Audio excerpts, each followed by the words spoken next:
দিনাজপুরের পার্বতীপুরে খোলাহাটি কলেজ কেন্দ্রে নকল সহ নানা অনিয়মের মাধ্যমে বাংলাদেশ উন্মুক্ত বিশ্ববিদ্যালয়ের পরীক্ষা নেয়ার অভিযোগ উঠেছে।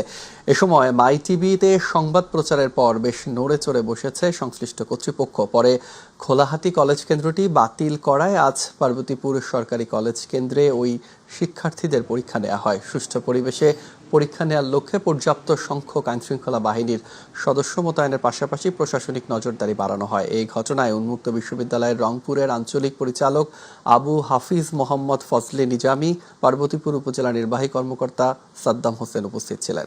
হয়তো এটা আমাদের কারো কাম্য ছিল না।